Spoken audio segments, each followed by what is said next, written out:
Coach destroyed my daughter's grades to control us. Here's how I exposed his scheme. Should have known something was wrong when my daughter, Mia, came home crying after getting a D on her calculus test. The same test she had studied for until 2 in the morning the night before. She had always been brilliant in math, the kind of kid who could solve equations in her head while doing back handsprings, but suddenly she was failing classes she used to ace.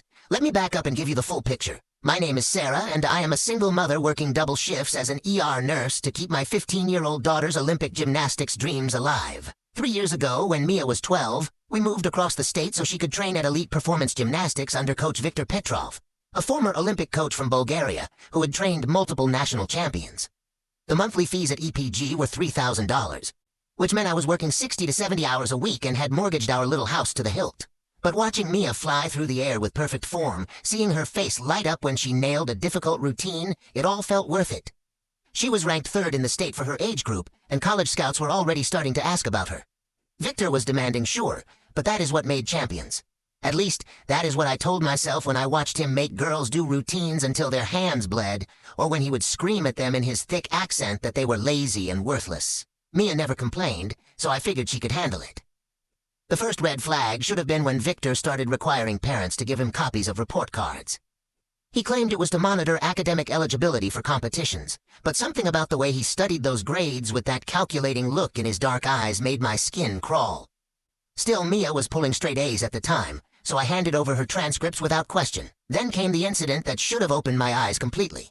It was a Tuesday evening practice in October, and I was running late picking Mia up because of a trauma case at the hospital. When I finally got to the gym at 9:30, I found her sitting alone on the bench, tears streaming down her face. Victor was standing over her with his arms crossed, his voice dripping with contempt. "You embarrass yourself today?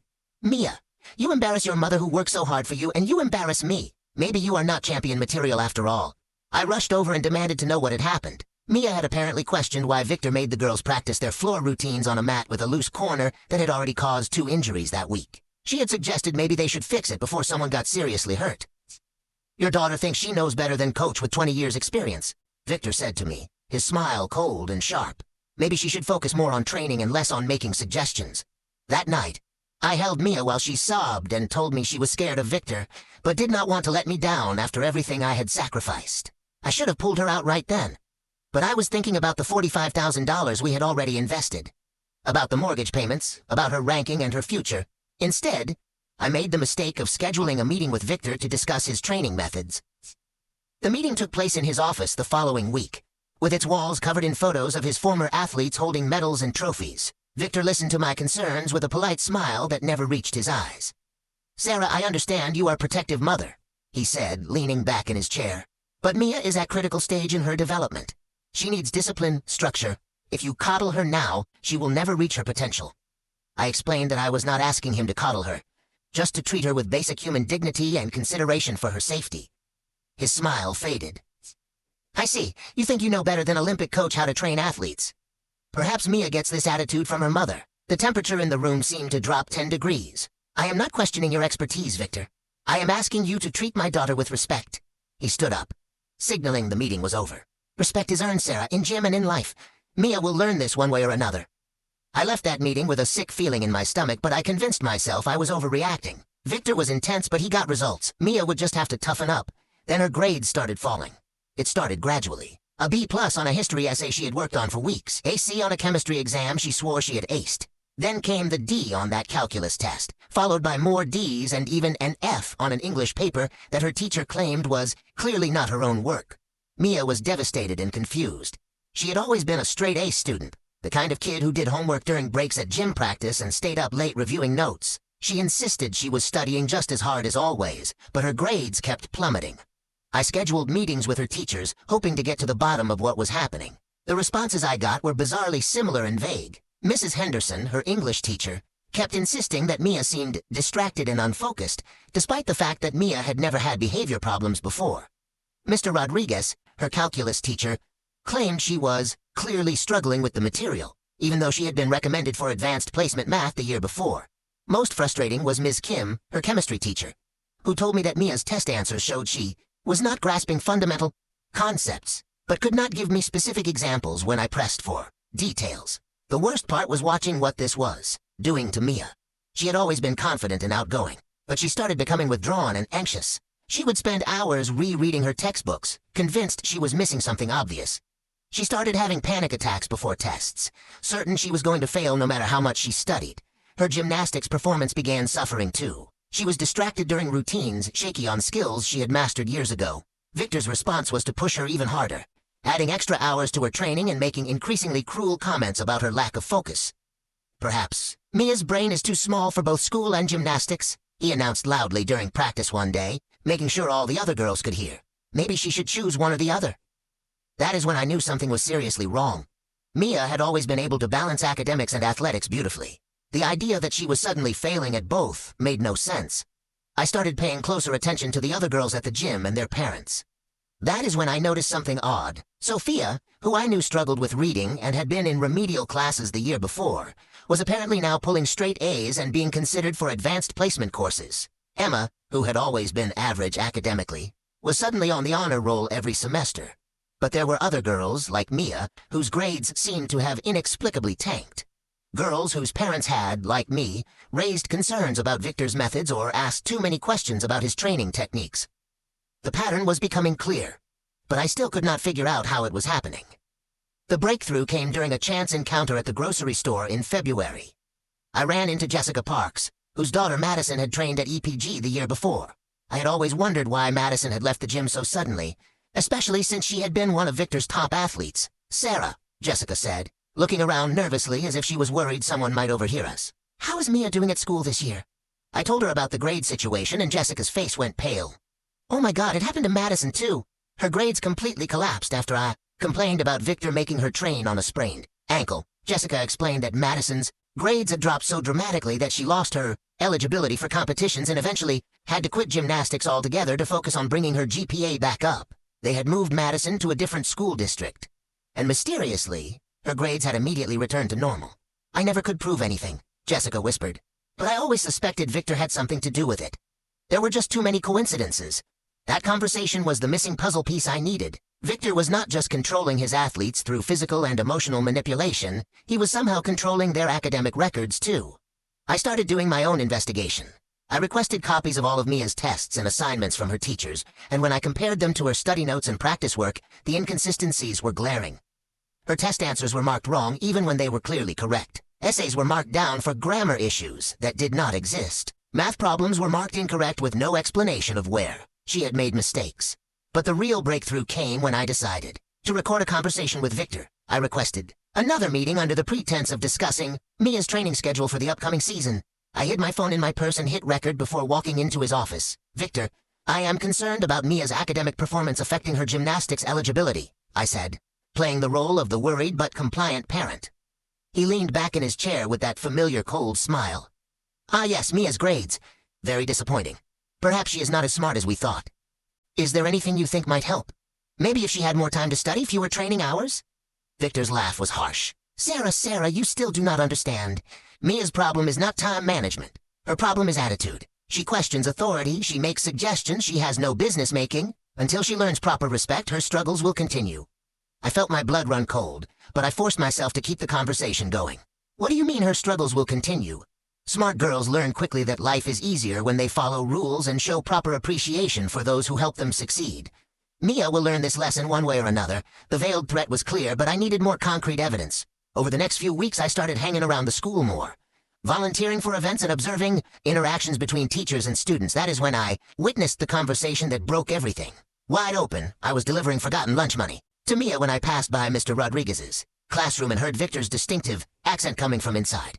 The door was slightly ajar, and I could see Victor sitting across from Mr. Rodriguez at his desk. "The Parks girl is no longer a problem, but the Chen mother is asking too many questions about Emma's sudden improvement," Victor was saying. "Maybe Emma needs small setback to keep mother focused on gratitude instead of curiosity." Mr. Rodriguez looked uncomfortable, but nodded. "What about Mia Thompson? Her mother scheduled another meeting with me for next week." Victor's voice turned ice cold. "Mia's mother needs reminder of what happens when parents become too involved. Make sure Mia fails chemistry midterm, even if you have to be creative with grading." I pressed myself against the wall, my heart pounding so hard I was sure they would hear it. Mr. Rodriguez was saying something about $500 and maintaining discretion, but the blood rushing in my ears made it hard to hear details. I managed to get my phone out and started recording, catching the tail end of their conversation where Victor was discussing adjustments to several other students' grades and Mr. Rodriguez was confirming payment arrangements. When Victor finally left, I waited 10 minutes before approaching Mr. Rodriguez's classroom. I knocked on the doorframe and walked in with my best innocent smile. "Hi, Mr. Rodriguez. I hope I am not interrupting. I just wanted to follow up on our conversation about Mia's performance in your class." The man was visibly sweating and could barely make eye contact. "Oh yes, well, Mia is a bright girl. Sometimes these things work themselves out." "That is interesting," I said carefully, "because I have been reviewing her test papers and I noticed some scoring inconsistencies. Would you mind taking another look at her last exam with me?" Mr. Rodriguez's face went completely white. I am sure the scoring is accurate. These standardized rubrics can be confusing for parents." I pulled out my phone and showed him the recording app, letting him see that it had been running. "Mr. Rodriguez, I think we both know what is really going on here. The question is whether you want to be part of the solution or part of the problem." What happened next was like watching a dam burst. Mr. Rodriguez broke down completely and confessed everything. Victor had approached him 2 years earlier, right after his own daughter had started training at EPG. The deal was simple. Victor would ensure his daughter received top-level coaching and favorable treatment, and in exchange, Mr. Rodriguez would adjust grades for EPG athletes according to Victor's instructions. "It started small," he said, tears streaming down his face, "just bumping up a few grades for girls who were struggling to maintain eligibility. But then Victor started using it as punishment system. Parents who caused problems, their daughters' grades would suffer. Parents who stayed quiet and paid their fees, their daughters got academic help." Mr. Rodriguez explained that there were 2 other teachers involved in the scheme, Mrs. Henderson and Ms. Kim. They each received $500 per month plus special training privileges for their own children who attended EPG. "He has so much control," Mr. Rodriguez whispered. "These families have invested everything in their daughters' gymnastics careers.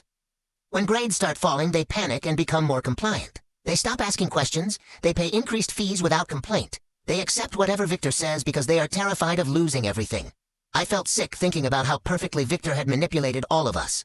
He had created a system where he held complete power over our children's futures, both athletic and academic. But now I had evidence and a confession. The question was what to do with it. I spent the next week reaching out to other parents, starting with Jessica Parks. When I played her the recording, she immediately put me in touch with 2 other families whose daughters had left EPG under similar circumstances. The pattern was even more extensive than I had realized. Victor had been running this scheme for at least 4 years, affecting dozens of families. Parents who questioned his methods found their daughters' grades mysteriously declining. Parents who stayed quiet and compliant saw their daughters' GPAs magically improve, even if their actual academic performance remained the same. Within 2 weeks, we had assembled a group of 7 families willing to come forward. We coordinated our approach carefully, reaching out simultaneously to the school district superintendent, the state athletic association, and the local police department. The school board meeting where we presented our evidence was standing room only. I still remember the gasps from the audience when we played the recording of Victor and Mr. Rodriguez discussing grade manipulation. Several board members looked visibly shaken when we showed documentation of the systematic patterns of grade changes that correlated directly with parent compliance at the gym. Victor showed up to the meeting with a lawyer, claiming the accusations were from disgruntled parents whose daughters had been cut from his program for poor performance. But his confident facade cracked when Mr. Rodriguez took the microphone and publicly confessed his role in the scheme. "I want everyone to know that these families are telling the truth," Mr. Rodriguez said, his voice shaking. "Coach Petrov has been manipulating student grades for years, and I was weak enough to be part of it. These children and their families deserve justice." The investigation that followed moved surprisingly quickly. The State Athletic Association suspended Victor's coaching license within days. Mrs. Henderson and Ms. Kim were placed on administrative leave, and both eventually resigned before they could be fired. Mr. Rodriguez cooperated fully with the investigation and was allowed to resign with the understanding that he would never work in education again. Victor tried to fight the charges, but the evidence was overwhelming. Phone records showed regular payments to the 3 teachers. Bank records confirmed the monthly $500 transfers. And most damning of all, we had documentation showing that grades for EPG athletes had been systematically altered over a 4-year period. The criminal charges took longer to work through the system, but eventually Victor was convicted of bribery and fraud. He lost his coaching license permanently and was sentenced to 18 months in prison. But the best part of this whole ordeal was watching our daughters recover and thrive. Once the grade manipulation was exposed, the school district hired an independent review board to examine all academic records for students connected to EPG. Mia's real grades were restored. showing that she had actually been performing at an A- average throughout the period when she was supposedly failing. Even better, the exposure of Victor's abuse led to a broader investigation of his training methods. The State Athletic Association found multiple violations of athlete safety protocols and emotional abuse guidelines. Elite performance gymnastics was shut down permanently. Mia was recruited by a coach in the next town over who emphasized positive training methods and athlete well-being. Her gymnastics performance improved dramatically once she was no longer training in an environment of fear and manipulation. More importantly, her confidence and joy returned. She is now a senior, ranked second in the state, and has received full-ride scholarship offers from 3 Division I universities. More importantly, she is happy and healthy, and knows that her worth is not dependent on any coach's approval. The other families involved have had similar positive outcomes. Madison Parks returned to gymnastics with a different coach, and made the state team. Emma Chen's grades returned to their natural level, which was actually quite good once they were not being artificially inflated, and she discovered a genuine love for science that had been overshadowed by gymnastics pressure.